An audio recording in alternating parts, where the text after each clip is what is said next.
Otro de los gráficos que podemos utilizar son aquellos que se denominan como gráfica de tallo y hoja. Estos son diagramas en los que cada valor de los datos de la información que hemos recopilado es dividido en lo que se denomina como una hoja, que normalmente correspondería al último dígito, y el tallo, que corresponden a los otros dígitos, ¿sí? Permite también de una forma simultánea poder analizar una variable y ver su representación gráfica. Si nosotros tenemos un valor que estamos analizando, que es en este caso hipotético un 32, sería aplicable a esta gráfica de tallo y hoja,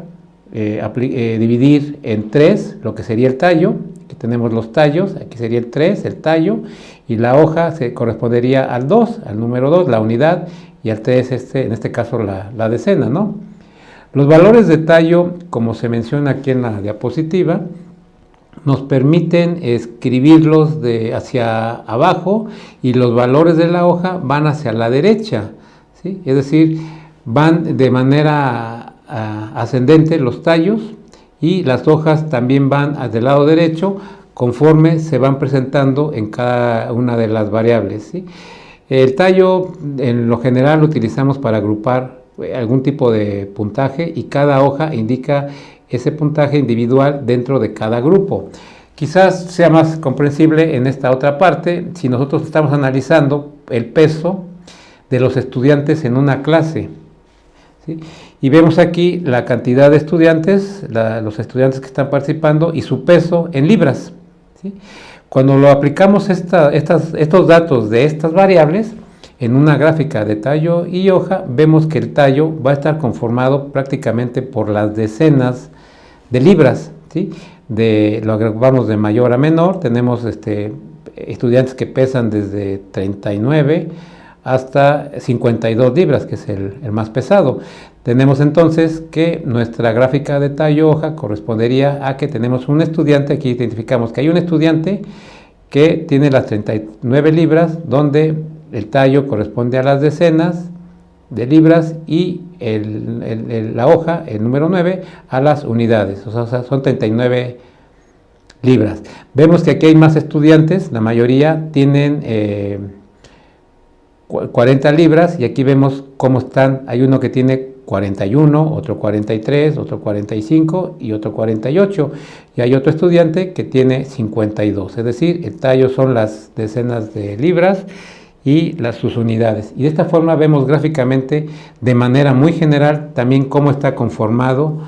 la información que estamos analizando.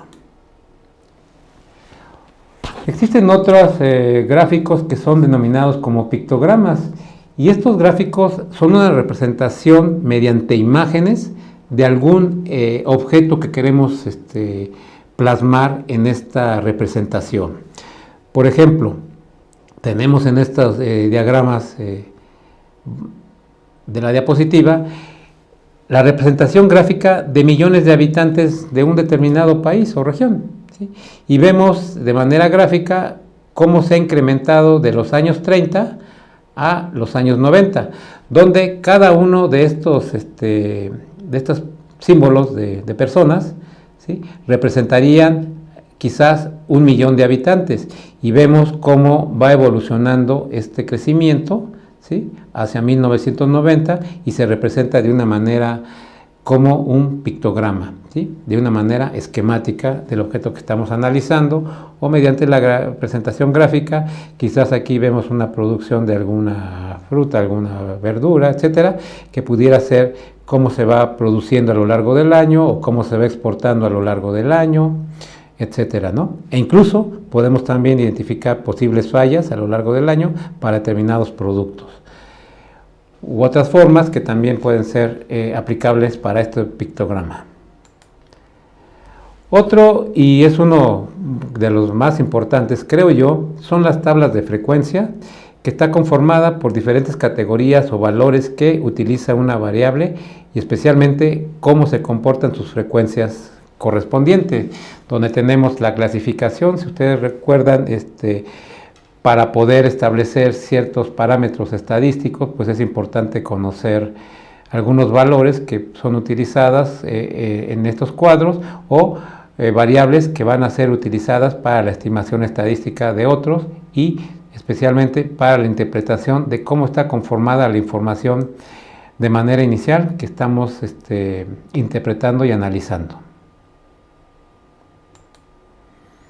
Los cuadros, a final de cuentas, nos van a resumir esta gran parte de esta información, y los cuadros pues, son diversos y variables dependiendo de nuestro objetivo que queremos señalar, que queremos destacar, que queremos analizar. En este cuadro tenemos algunas variables que son las analizadas, como están los componentes, la variable en sí, la certificación y el total que vamos a obtener, donde por ejemplo los componentes analizados son acceso a los alimentos, su disponibilidad, la calidad de la vivienda, el proceso de educación y el estado nutricional de las personas, diferentes variables que son analizadas, desde ingresos mensuales, gastos de alimentación, kilocalorías totales por hogar, por persona, alimentos con buena calidad,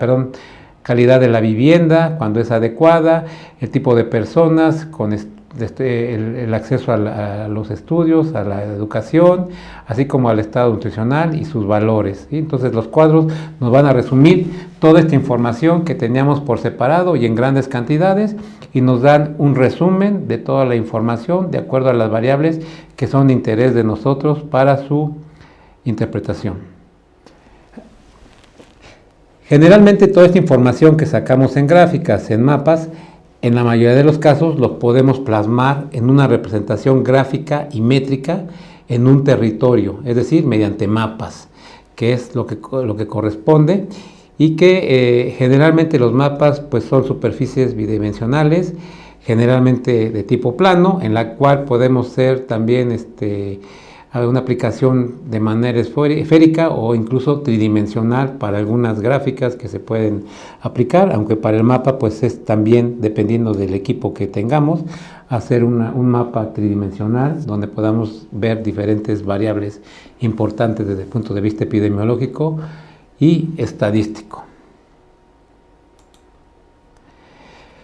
Generalmente utilizamos mapas con cierta división política porque queremos desglosar, ya sea por país o internamente, la vinculación con otros países, con otros medioambiental, con respecto a la parte terrestre, acuática, etcétera, de manera ya más amplia dentro de una fracción considerable de un continente, o de otra parte del continente, etcétera, ¿no? Tenemos una parte que también puede ser su vinculación con enfoque marítimo, etcétera, dependiendo de lo que nosotros queramos obtener, o incluso una división política interna de un mismo país. Normalmente estos mapas los utilizamos para demostrar cómo la parte que graficamos o que elaboramos en cuadros se está presentando, pero a nivel geográfico, a nivel de ese mapa. Existen otros mapas que son denominados coropléticos, y que estos son mapas temáticos que lo que nos representan es la distribución desde el punto de vista espacial de un determinado fenómeno, que puede ser mediante tramas o colores o diferentes tonos de grises, etcétera, que nos van a señalar la diferencia entre las variables que estamos analizando. Es decir, que en esta gradación de intensidad nos va a expresar diferentes intervalos en el que el fenómeno se está presentando a nivel geográfico en estas unidades territoriales administrativas o convencionales. Aquí vemos, por ejemplo, un tipo del clima en México, y nos representa, aunque aquí ya no hay una parte geopolítica, ¿sí?, sino más bien es climática, conforme a la orografía, la hidrografía, etcétera, que representa el país, y cómo se está representando entonces este tipo de distribución del clima mediante un mapa coroplético.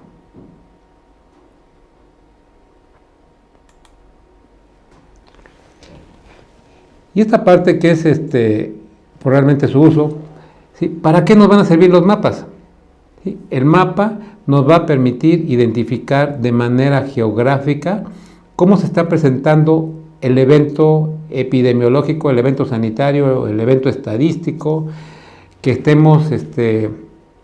estudiando. Por ejemplo, aquí vemos un mapa que está actualizado de la página de Senacica sobre la situación de la roya del cafeto en México, y podemos identificar cómo está distribuido geográficamente y plasmado a través de los diferentes municipios que conforman diferentes entidades federativas de México, la afectación de esta plaga y cómo está distribuida, ¿sí? Podemos también ver cómo está a nivel nacional la presentación, e incluso compararla con otros países cuando contamos con la información. En este caso vemos el mapa de Guanlongbing y cómo está distribuida a nivel nacional, y vemos las zonas de mayor afectación y cobertura territorial en que esta enfermedad se está presentando en la producción agrícola del país, susceptible al Guanlongbing, pero de manera general nos ilustra su distribución geográfica y espacial de esta problemática sanitaria, en este caso en sanidad vegetal, y nos permite conocer cómo está distribuida, y no necesariamente como lo vemos en un cuadro o en una gráfica. En esta parte, como mencionamos, lo vemos desde el punto de vista geográfico espacial, su distribución. Hay otro tipo de mapas que también son conocidos como cartogramas, y estos representan gráficamente a los países o a una determinada región, donde su tamaño no es proporcional a su tamaño geográfico. ¿Por qué? Porque estos cartogramas lo que representan es su tamaño, pero en función de otra variable, de la variable que estamos analizando. Por lo tanto, la proporción del tamaño de estos países o de los continentes se van a ver afectadas por la proporción de la densidad de la población, de las cantidades de exportación de los productos agropecuarios, o por la prevalencia de enfermedades. Es decir, lo que destaca un cartograma es la cantidad de la variable que estamos analizando por país, por región geográfica, y por eso es un mapa distorsionado del tamaño real geográfico, pero que inmediatamente nos señala dónde está la mayor problemática de la variable que estamos analizando. Y como mencionamos, puede ser a nivel mundial, a nivel continental, a nivel regional, a nivel de país.